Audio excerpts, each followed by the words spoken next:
باللہ من الشیطان الرجیم بسم اللہ الرحمن الرحیم وَإِذَا قِيلَ لَهُمْ لَا تُفْسِدُوا فِي الْأَرْضِ قَالُوا إِنَّمَا نَحْنُ مُصْلِحُونَ أَلَا إِنَّهُمْ هُمُ الْمُفْسِدُونَ وَلَكِنْ لَا يَشْعُرُونَ۔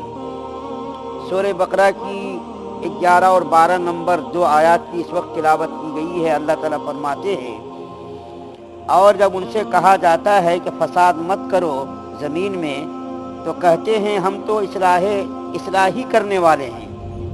یاد رکھو بے شک یہی لوگ مفسد ہیں لیکن وہ اس کا شعور نہیں رکھتے۔ ان دونوں آیات کریمہ میں بھی منافقوں کی شرارت اور بدمعاشی بیان کی گئی ہے۔ جب ان سے کہا جاتا کہ تم فساد مت پھیلاؤ، یہ لفظ فساد ہر قسم کے شر کو، ہر قسم کے نقصان کو، ہر قسم کی تکلیف دینے والی چیزوں کو شامل ہے۔ اپنی زبان میں ہم کہتے دو رخا آدمی، اور ہمارے بہار کی زبان میں کہتے دو منہا سانپ، اور فارسی میں کہتے مارے آستین۔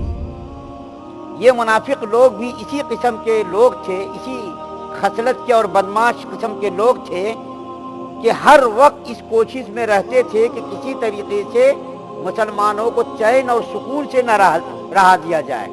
ہر وقت کسی نہ کسی شر میں، کسی نہ کسی بدمعاشی میں، کسی نہ کسی قسم کی شرارت میں یہ لوگ لگے رہتے تھے۔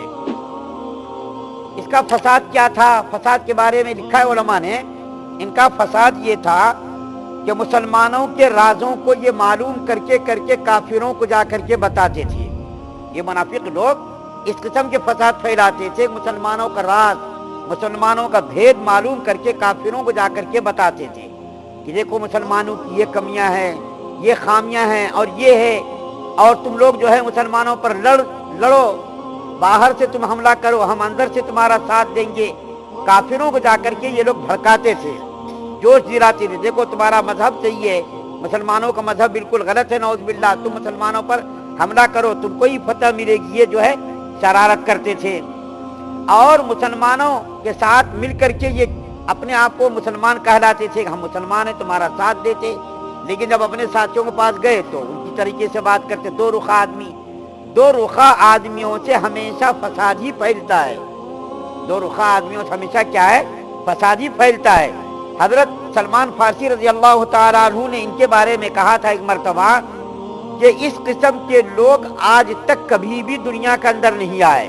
منافق لوگوں کے بارے میں کہا حضرت سلمان فارسی رضی اللہ تعالیٰ عنہ نے، اس قسم کے لوگ آج تک کبھی بھی نہیں آئے اور آئندہ بھی آنے کی امید نہیں ہے۔ حضرت جبیر رضی اللہ تعالیٰ عنہ فرماتے ہیں ان کے بارے میں کہ یہ لوگ ہمیشہ شریعت کی مخالفت کرتے تھے۔ یہ لوگ کیا کرتے تھے؟ ہمیشہ شریعت کی مخالفت کرتے تھے، جو بھی اللہ کی طرف سے حکم آتا تھا اس کے خلاف یہ لوگ کام کرتے تھے۔ اور اللہ کے رسول صلی اللہ علیہ وسلم کے اوپر ایمان لانے سے اور قرآن پاک کے اوپر ایمان لانے سے یہ منافق لوگ روکتے تھے۔ اگر کوئی مسلمان ہونا چاہتا تھا تو یہ لوگ منافق لوگ جا کر کے ان کو اسلام کے خلاف، قرآن کے خلاف، رسول اللہ صلی اللہ علیہ وسلم کے خلاف بولتے تھے، کہتے تم لوگ مسلمان کیسا ہوتے؟ تم کو کیا ضرورت پڑی مسلمان ہونے کی؟ یہ اسلام تو چند دنوں کی بات ہے، آگے چل کر کے ان کو زوال آنے والا ہے، آگے چل کر کے یہ مذہب نعوذ باللہ ختم ہونے والا، تم کیوں مسلمان ہوتے؟ تو قرآن پاک کے اوپر اور نبی کریم صلی اللہ علیہ وسلم کے اوپر ایمان لانے سے یہ لوگ روکتے تھے۔ اور جب ان سے کہا جاتا تھا کہ تم بھائی زمین پر کیوں فساد پھیلاتے ہو، تم کو اس سے کیا فائدہ ہو رہا، تو کیا کہتے تھے؟ ارے ہم لوگ فساد کہاں پھیلا رہے ہیں، ہم تو حالات کو نارمل کر رہے ہیں۔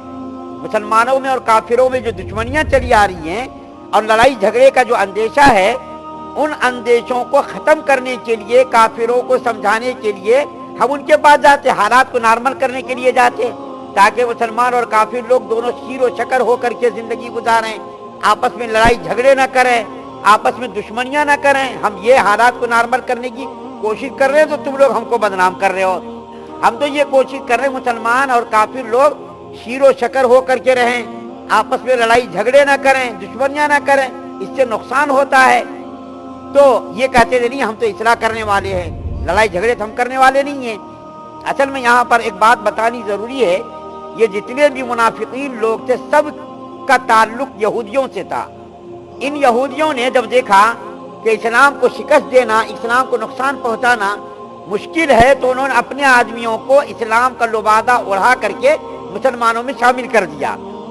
اور یہ منافق لوگ بھی یہ سمجھتے تھے کہ حالات آگے کیا ہونے والے، اس لیے یہ ہمیشہ مذبذب میں رہتے تھے، یعنی نہ تو مسلمان نہ تو کافر، کبھی مسلمانوں کے پاس چلے گئے کبھی کافروں کے پاس چلے گئے۔ اس کے دل کے اندر یہ ہمیشہ دھڑکا لگا رہتا تھا، ہمیشہ یہ اندیشہ رہتا تھا کہ پتہ نہیں آگے چل کر کے یہ اسلام بڑھے گا یا اسلام ختم ہوگا، نعوذ باللہ۔ اگر اسلام ختم ہو گیا نعوذ باللہ تو ہم اپنے لوگوں سے نظروں میں گر جائیں گے، اور اگر آگے چل کر کے اسلام ترقی کر گیا، اسلام دنیا کے اندر پھیل گیا تو ہم مسلمانوں کی نظر سے گر جائیں گے۔ تو دونوں کو خوش کرنے کی کوشش کرتے تھے، کبھی کافروں کے پاس کبھی مسلمانوں کے پاس۔